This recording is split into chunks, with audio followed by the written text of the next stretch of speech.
PMC Hindi से जुड़े latest updates पाने के लिए हमें सोशल मीडिया पर फॉलो करें। मैंने उसको जो मुझे मूर्ति पूजा में टाइम मेरा लगता था वो मैंने इस आनापानसती ध्यान में लगाना शुरू किया और वो मुझे ऐसा लगा कि मुझे अब कुछ अंदर रिलीफ मिल रहा है। मेरे माइंड जो चलता रहता था कभी नॉन स्टॉप रुकता ही नहीं था।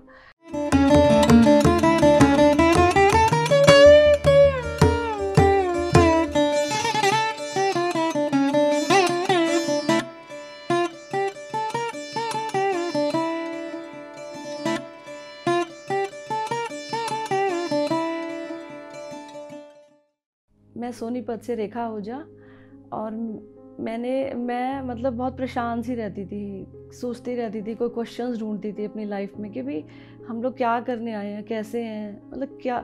सबसे बड़ी चीज़ है कि मैं अपनी मम्मी को बहुत मिस करती थी उनकी डेथ के बाद।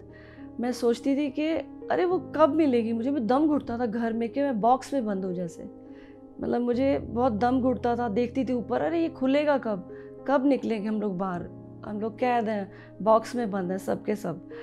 तो उसके बाद क्या हुआ कि मेरे यहाँ पर एक रीता माँ करके आई थी और वो मेरे ब्रदर के थ्रू आई थी और मेरे घर पर आई तो उनको बहुत अच्छा लगा कि मैं यहाँ पे, बड़ा अच्छा है आपके यहाँ पे। मैंने कहा ठीक है। बाई चांस उनको मैंने यूट्यूब पे पत्री जी के साथ इंटरव्यू लेते देखा तो मैं बड़ी खुश हुई। मैंने कहा मैम कैसे पहुँच गई यहाँ पर। तो उन्होंने बोला मुझे कि, मैंने उनको फ़ोन किया, मैंने कहा कि मैम आप ये जो 7 गुरुजी बैठी है कौन है। तो उन्होंने कहा कि ये मैं इनका इंटरव्यू लिया, ये बहुत अच्छे हैं। तो मैंने ऐसे नॉर्मली लिया। बाई चांस 6 मंथ के बाद मैंने फिर से देखा उनको, वही वीडियो थी। तो मैंने कहा कोई बात तो होगी इन गुरुजी में कि मैं मतलब पत्री जी हैं, नाम पढ़ा और मैंने यूट्यूब पे सारा सर्च किया। तो जबकि मुझे यूट्यूब का कुछ भी करना नहीं आता था, मतलब मैंने अपने और नंबर नोट किया तो कोई साउथ के थे, उन्होंने बोला कि, मैंने कहा मैं आपके इसको ज्वाइन करना चाहती हूँ। तो उन्होंने बोला कि आप कहाँ से हो। मैंने कहा सोनीपत से और दिल्ली के पास है। तो कहने लगे आपको हम जस्सी जी के ग्रुप में डाल देते हैं। तो बोला कि आप पंजाबी हो कि क्या हो। मैंने कहा मैं मतलब हिंदी बोलती हूँ लेकिन मैं हूँ तो पंजाबी। तो कहने लगे अच्छा ठीक है। मैम से बात करी, मैम ने बोला आपको मैं विभा गुप्ता मैम के उसमें डाल देती हूँ ग्रुप में। तो मैंने उसको ज्वाइन करने के बाद बच्चों को बताया, अरे इतने खुश हुए वो कि आप कैसे आ गए मम्मा इसमें। तो कहते इतना बड़ा काम किया आप इसमें, आपने ढूंढ लिया, सब सर्च किया। मैंने कहा मेरे को जूम क्लास ज्वाइन करनी है, अब तुम मुझे करके दो। तो उन्होंने बोला कि अच्छा ठीक है। तो फिर उसके बाद बच्चों को ये लगा कि अरे मम्मी तो खोती जा रही है बिल्कुल। कहते मम्मा आप कहीं गलत उसमें तो नहीं जा रहे, ये झोल झाल होता है, ये कहीं आपको बुद्धू बना दें और वो सब। मैंने कहा नहीं बेटा ऐसा कुछ नहीं है। तो मैं जैसे जैसे सुनती गई और उसके बाद उन्होंने बोला कि मूर्ति पूजा नहीं करो, आप अपने आप को जानो और सांसों को देखो। मैं भागवत गीता पढ़ती थी और सुबह उठ के रोज़ लड्डू गोपाल को नहलाना, वस्त्र बदलने, तुलसी भोग लगाना सब करती थी। जैसे सुनना शुरू किया धीरे धीरे आनापानसती ध्यान करने लगी मैं। और उसके बाद मैंने धीरे धीरे एक मन में स्टॉप लगाया कि मुझे यहीं पे इनको अपनी इन चीज़ों को रोकना पड़ेगा। तो मेरे को तभी था कि इसको मैं नहलाते नहलाते मुझे कुछ मिल ही नहीं रहा, कुछ समझ ही नहीं आ रही लाइफ की कि कुछ सच जानना है तो मुझे अंदर ही जाना पड़ेगा अपने। और उस चक्कर में मैंने क्या किया, बच्चों को बोला मैंने कि कहते आप सुबह, मैंने कहा मैं सुबह उठती हूँ और 5 बजे उठती थी, नहाती धोती। और मेरे घर के लोग भी बोलते थे, मेरी नंद वगैरह आती थी, अरे क्या करती इतनी देर, उतनी जल्दी उठ के सुबह सुबह। तो मैंने कहा कि कितनी देर लगाती है ये सब करने में। मैंने कहा ये सारा टाइम मेरा है, इसमें मैं जैसे भी करूँगी वो मेरे अपने लिए है। और वही मैंने किया। मैंने उसको जो मुझे मूर्ति पूजा में टाइम मेरा लगता था वो मैंने इस आनापानसती ध्यान में लगाना शुरू किया और वो मुझे ऐसा लगा कि मुझे अब कुछ अंदर रिलीफ मिल रहा है। मेरे माइंड जो चलता रहता था कभी नॉन स्टॉप रुकता ही नहीं था। और उसके बाद जब मेरी बेटी लंदन जाने लगी अभी LLM करने, तो वहाँ पर उधर एयरपोर्ट पे छोड़ने गई तो बोलने लगी अरे मम्मा आप तो रो ही नहीं रहे। मैंने कहा पता नहीं क्या है, मुझे अंदर से रोना ही नहीं आ रहा और एक अंदर से ये सुकून है कि मैं जा रही हूँ बेटा, मैं कुछ करने जा रही हूँ लाइफ में। तो वो बोलने लगी ठीक है मम्मा। मैंने अपने बच्चों को, मतलब मेरे हस्बैंड भी बहुत अच्छे हैं, मेरे बच्चे ऐसे हैं कि मुझे इतनी अच्छी सोल मिली हुई है। मेरे तीनों के तीनों। मतलब मेरे को लगा कि मैंने लाइफ में कुछ अच्छा किया है, जो कि मैं इसमें आगे बढ़ने के लिए मुझे रास्ते मिल रहे हैं, और वो मैं बहुत खुश हुई। और फिर मैं दिल्ली में पत्री जी से मिली, और घर में मेरे शादी थी, जिस दिन उनका फंक्शन था और उस दिन हमारे घर में शादी थी, डेट वही की वही। अब मुझे अंदर से हो रहा है अरे मुझे मिलना है, और आपने मेरी डेट ऐसी रख दी। बाई चांस क्या हुआ, डेट हमारी पत्री जी की मंडे की हो गई, और मैंने कहा ये तो चमत्कार ही हो गया एक तरह से मेरी लाइफ का, कि शायद मुझे मिलना था, पत्री जी का लेक्चर अटेंड करना था। और मैं फिर वहाँ पर गई और पत्री जी के मैं रूम उसमें कॉरिडोरियम में चली गई, आगे सबसे आगे उनको मिली। मतलब बिल्कुल ऐसे मिलते हैं जैसे कोई वीआईपी नहीं है यहाँ पे। और जितने यूट्यूब पे देखे थे मैं सबसे मिल के इतनी खुश हो रही थी कि मैंने कभी अपनी लाइफ में ऐसा नहीं देखा था कि मुझे ये हीरोज़ मिलेंगे मेरे को वहाँ पर, कि मैं उनको मिल पाऊँगी कि कैसे।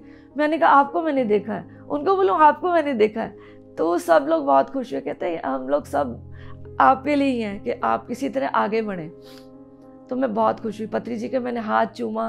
अरे मेरे को ऐसा लगा कि मतलब वो मुझे देख रहे थे, मुझे ऐसा लग रहा था कि मैं कभी लाइफ में ज़ीरो थी बिल्कुल, और मैं शायद मैं एक इम्पॉर्टेंट हूँ। मेरे को ऐसा लगा था मैं कुछ भी नहीं हूँ लाइफ में, मुझे कुछ मिलेगा ही नहीं कभी भी। मेरे को ऐसा लगा यार मेरे को एक रास्ता मिल गया कि मैं एक सही ट्रैक पे जाने वाली हूँ। मतलब जो मैं इधर थी खेतों के ज़रिए जा रही थी, मुझे अब रोड मिल गई है, मैं उस तरह से जाती जा रही हूँ। और उसके बाद मेरे हस्बैंड जो बिल्कुल सिर्फ भगवान जी के आगे जय करके आते थे रोज़ सुबह उठ के, कभी भी नहीं करते थे, पहले करते थे फिर करना शुरू किया, उसमें वो मेरे हस्बैंड मुझे ही लेके आ गए, जो मुझे लग रहा था कि मुझे कोई भी नहीं लेके आएगा दिल्ली में, मैं उनका कभी भी सुन भी नहीं पाऊँगी, देख भी नहीं पाऊँगी। और मुझे ऐसे था कि भी अरे इतना बड़ा मेरे साथ चमत्कार होता जा रहा है, और मैं पहुँच रही हूँ वहाँ पर। जब मैं ध्यान में आना शुरू हुई, मैंने स्टार्ट किया, आइज़ क्लोज करी और मैं बैठती थी, तब तो मेरे मतलब पहले स्टार्टिंग में फर्स्ट वीक में मुझे कुछ समझ ही नहीं आता था कि अरे मैं ना मतलब क्या करूं। मेरे आइज़ खुल जाती थी, और फिर मेरे को था कि क्या देखना है, मुझे तो अंधेरा अंधेरा नज़र आ रहा है। फिर मैंने आइज़ क्लोज करी, मैं बैठी हूँ, मैं भी 1 घंटा मैं देखती हूँ आज क्या होता है। बैठी रही 1 घंटा 2 घंटा। फर्स्ट तो मेरे ना जिस दिन पूर्णमासी थी तो उस दिन मैं बैठी, मैंने कहा मैं आज 12 बजे तक बैठी ही रहूँगी, और ध्यान में मेरे को देखना है कि मुझे अपने साथ वो चीज़ें देखनी है कि मैं क्यों हूँ इस लाइफ में, कैसे हूँ। और बस मेरे को ऐसे क्या हुआ कि वाइब्रेशन स्टार्ट हो गई, मेरा माइंड जो था ना बिल्कुल ऐसे कांपने से लग गया, बिल्कुल यहाँ बिल्कुल वाइब्रेशंस आनी शुरू हो गई मेरी। और धीरे धीरे मेरे को जो दिमाग भाग रहा था ना, चलता था, धीरे धीरे स्लो होना शुरू हो गया। जो भगाता था मुझे, सोच में रहता था, हरदम नेगेटिव। मेरे बच्चे भी परेशान हो जाते थे कि आप हमें डांटते रहते हो, हरदम नेगेटिव ही सोच के बताते हो। मैंने कहा ठीक है, मैं क्या करूं, मुझे डर लगता है कि तुम यहाँ मत जाओ, इधर मत जाओ, उधर मत करो। लेकिन जब मैं खुद शांत हुई तो ही तो मैं बता पाई उनको, तभी तो मैं उनको समझने के लिए भी उनको आगे मैंने बच्चों को कहा। तो कहने लगी मम्मा आप इतने चेंज होते जा रहे हो धीरे धीरे। मेरे को गुस्सा बहुत आता था बच्चों के लिए कि वो गलत नहीं जाएं कहीं पे, तो उनको ये बोलती थी कि कोई गलत सर्कल नहीं बनाना। मेरा बेटा को बोला नॉन वेज नहीं खाना, शराब नहीं पीना, ये सब वो किसी चीज़ में भी नहीं है, बिटिया भी ऐसे ही। तो वो सब चीज़ें उनकी पहले से स्टॉप हो गई थी। लेकिन मेरे को अंदर जो स्टॉप करना था, जो मेरा अंदर नेगेटिविटी चलती थी, वो मुझे अपना धीरे धीरे पॉजिटिव होता चला गया। मैं शांत होनी शुरू हो गई। जो क्वेश्चंस बहुत पूछती थी बच्चों से, हर बार पूछती थी, वो मेरे धीरे धीरे अपने आप में मुझे मिलने लग गए। मैं धीरे धीरे शांत होने शुरू हो गई। और अभी भी बच्चों को फ़ोन करती हूँ, कई बार तो बेटी को फ़ोन करती हूँ तो वो कई चीज़ों में इरिटेट हो जाती है मुझसे। मुझे लगता है मुझे और काम करना पड़ेगा अपने ऊपर, तो मैं वही करके जो मुझे रियल में दिख रहा है, जो हो रहा है मेरे साथ, मैं उतना ही बता पा रही हूँ। और ज़्यादा होगा, और ज़्यादा मुझे दिखेगा तो मैं और आगे बढ़ूँगी और आगे शेयर करूँगी। तो यही मेरा ट्रूथ है, ट्रूथ ही बताना चाहिए क्योंकि ट्रूथ ही नज़र आता है लोगों को। तो बस मेरी यही सबसे रिक्वेस्ट है कि आप सारे सब लोग सब ध्यानी बने, सब लोग इस लाइफ को एक बार एंजॉय करें, एक बार आएँ इसमें। हम लोग सब के सब मास्टर हैं। मुझे नहीं पता था कि यहाँ आते ही हम सब मास्टर बन जाते हैं। हमें ऐसा लगा था हमें शिष्य भी नहीं बने, और यहाँ पे मेरे को मतलब, और मुझे ये भी नहीं था कि मैं इतनी मतलब मेरे इतनी इम्पॉर्टेंट होगी कि मेरे को भगवान जी ने यहाँ पर बिठाया। मेरा क्वेश्चन मैं ही यूट्यूब पे ये दे रही हूँ आपको सब, मतलब मेरे लिए तो बहुत बड़ी बात है ये। शाकाहार तो मेरी बिटिया छोटी सी थी तो उसको थैलेसीमिया था। जब सेकंड बेबी हुई थी तो मुझे किसी ने बोला कि भी आपको आप नॉनवेज जो खाते हो ना, मैं मतलब बचपन में मेरे फादर बनाते थे जैसे, तो हम लोगों को थोड़ी बहुत ग्रेवी दे देते थे, थोड़ा बहुत करते, हमें समझ ही नहीं थी कि क्या गलत है क्या सही है, तो बस वो बोलते थे कि कुछ नहीं थोड़ा सा दे देना। शादी के बाद भी सब लोग हम मिलके थोड़ा थोड़ा लेते थे जैसे। तो वो जब इसमें आई तो मुझे गिल्ट होने लगा कि अरे ये कुछ ठीक नहीं है, गलत है। जब उसको वो प्रॉब्लम स्टार्ट हुई मुझे ऐसा लगता था ये ठीक हो जाएगी, मुझे ये छोड़ देना चाहिए, तो मैंने नॉनवेज छोड़ दिया। थोड़े टाइम में उसकी डेथ हो गई। तो उसके बाद मैंने बोला ऐसे बैठ के भगवान जी से, भगवान जी मुझे देना, और सबने बोला अगर तू रोएगी तेरी बेटी वापस नहीं आएगी। मैंने कहा ठीक है। तो उसके बाद मैंने नॉनवेज तो छोड़ ही दिया था। तो फिर मेरी बिटिया थोड़े टाइम में एक बिटिया हुई, उसका नाम गायत्री रखा। तो उसको भी मैंने शुरू से दोनों बच्चों को ऐसा पाला कि नॉनवेज तो खाना ही नहीं है, बिल्कुल बच्चों को वही आदत डालनी शुरू कर दी। धीरे धीरे धीरे उनको जब समझ आई, एक दिन मैं अपनी बिटिया को छोड़ने जा रही थी स्कूल में बेटे के साथ, तो मेरे बेटे ने बोला कि मम्मा ये हैंस का जो पूरा वो बना हुआ है इसमें कितनी स्मेल है। मैंने कहा बेटा सोचो हम जो खाते हैं तो बॉडी में कितनी स्मेल आती होगी। तो उसने कहा हाँ। कहता मम्मा मैं नहीं खाऊंगा आज से। उस बच्चे ने मेरे को प्रॉमिस जो किया और उसने खाना बंद कर दिया। एक दिन बिटिया मेरे साथ सोती थी जैसे रात को, तो ना मैं उसको, मेरे को किस करती थी जैसे, तो मैंने कहा मेरे को पारी मत कर, तू चिकन खाती है ना मुझे बदबू आती है। कहती है मम्मा अगर आपको मेरे से ऐसी बदबू आती है मैं नहीं खाऊंगी आगे से। उस बच्ची ने भी नहीं खाया, बेटे ने भी नहीं खाया, उन दोनों ने तो तभी छोड़ दिया जैसे। और वो मेरी शक्ल देखती है, कहती है मम्मा ने रोका हुआ है ना मुझे नहीं खाना।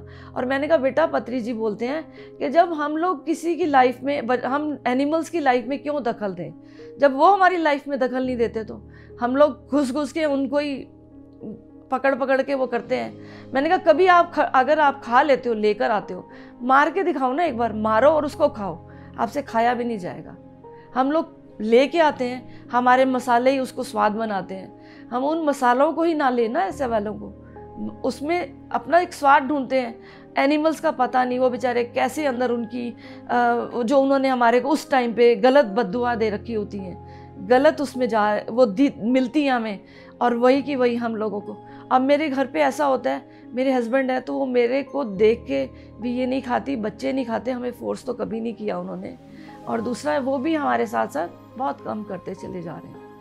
बेटा तो भागवत गीता पढ़ता है, वो मुझे देखता है कि मम्मा बस मैं आपको ये देखता हूँ कि आप राइट ट्रैक पकड़े हुए हो, तभी तो वो हमको यहाँ तक मेरे को लेके आए, मेरे हस्बैंड भी छोड़ने आए।